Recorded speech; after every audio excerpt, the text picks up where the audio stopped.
The Federal Chancellor is the head of government of Austria. In his capacity as chairman of the Austrian Federal Government, the Chancellor represents the supreme federal authority of the executive branch. Though formally an equal member of the cabinet, the Chancellor is considered to be the most powerful position in Austrian politics, and as such is the nation's de facto chief executive. His official seat is in the Federal Chancellery.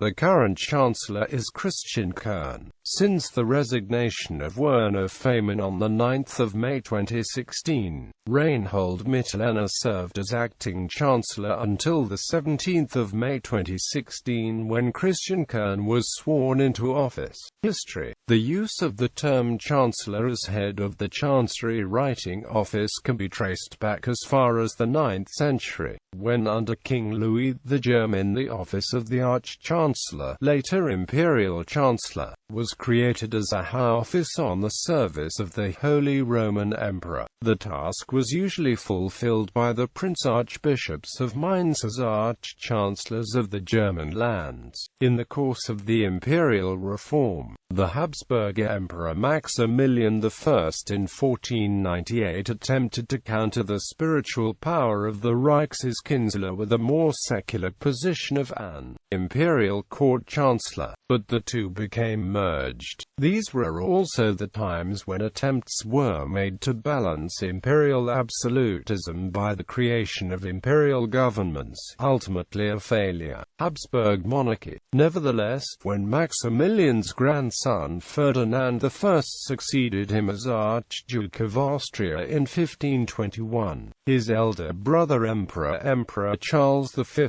appointed Mercurino Gattinara as her chancellor of all the realms and kingdoms of the king. The separate position of an Austrian court chancellor appeared as a Österreichische Hofkanzlei around 1526. When the Habsburg monarchy arose with the Bohemian and Hungarian inheritance, it was however once again merged with the equivalent Reichshofkanzlei, office of the Holy Roman Empire, in 1559. Upon the 1620 Battle of White Mountain and the suppression of the Bohemian Revolt, Emperor Ferdinand II had separate court chancelleries established in order to strengthen the unity of the Habsburg hereditary lands. Beside the Bohemian and Hungarian chancellery, he created the office of an Austrian chancellor in Vienna, responsible for the Archduchy of Austria proper with the inner Austrian territories and Tyrol. Under Emperor Leopold I, the term again became Hofkanzler with Johann Paul Freiherr von Hocke and Theodor von Stratmann. The 18th century was dominated by Prince Wenzel Anton of Kaunitz-Rheinberg, who was chancellor to 4 Habsburg emperors from Maria Theresa to Francis II, with the titles of both Hofkanzler and Staatskanzler. He was succeeded by Johann Philipp von Cobenzl, who was dismissed by Emperor Francis II over the partition of Poland and was succeeded by Johann Amadeus Francis de Paula. Thugot's chancellorship did not survive the Austrian defeats by the French at the battles of Marengo and Hohenlinden in 1800, and he was replaced by Johann Ludwig Joseph Cobenzl, his predecessor's cousin, but who in turn was dismissed following the Austrian defeat at Austerlitz in 1805.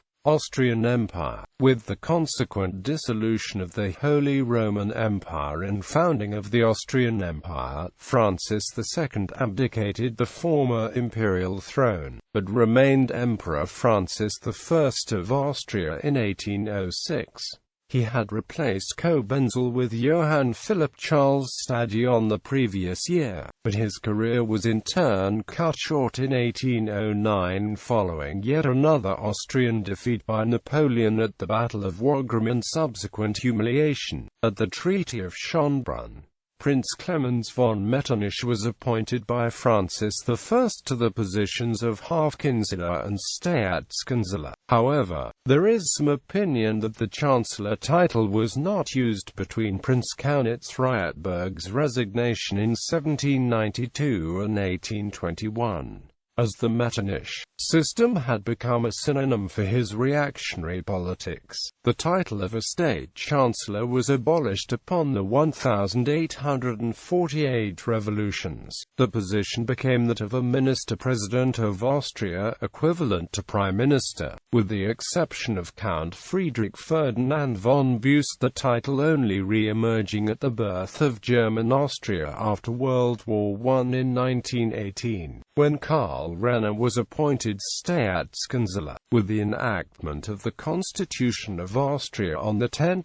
November 1920, the actual term Bundeskanzler was implemented as head of the executive branch of the First Austrian Republic. Appointment. The Chancellor is appointed and sworn in by the President. In theory, the President can appoint anyone eligible to be elected to the National Council, essentially meaning any Austrian national over the age of 18.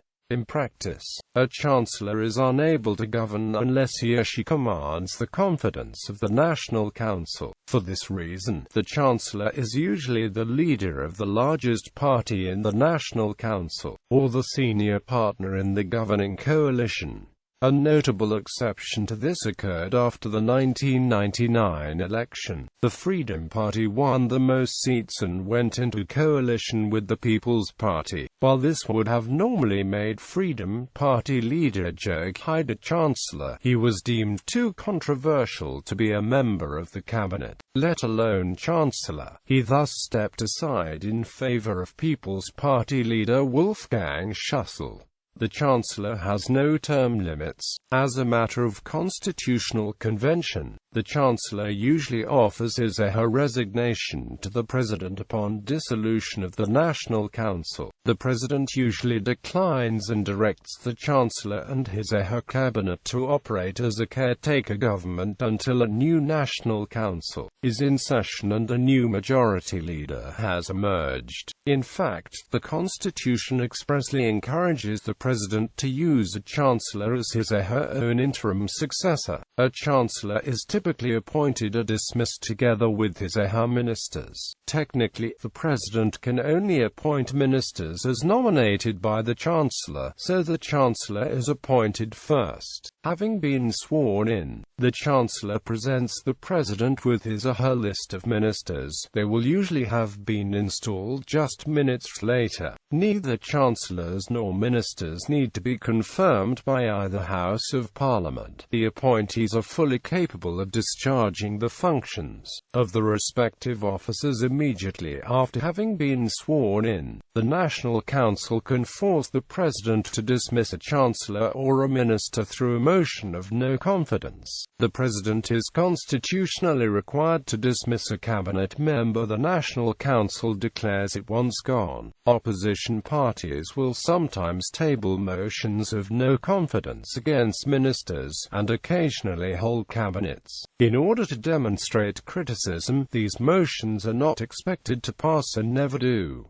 Role and powers. The Chancellor chairs the meetings of the Cabinet. The Constitution does not vest the Chancellor with the authority to issue directions to ministers. It characterizes his or her role in the Cabinet as that of a primus inter pares. The power of the office to set policy derives partly from its inherent prestige, partly from the fact that the President is required to dismiss ministers the Chancellor's requests removed, and partly from the Chancellor's position of leadership in the party or coalition controlling the National Council. Most articles of the Constitution that mention the office of Chancellor are tasking the incumbent with notarizing decisions by the President or by various constitutional bodies, with ensuring that these decisions are duly announced to the general public, or with acting as an intermediary between various branches of government. In particular, the Chancellor submits bills passed by the National Council to the President for certification, countersigns certifications of bills made by the President,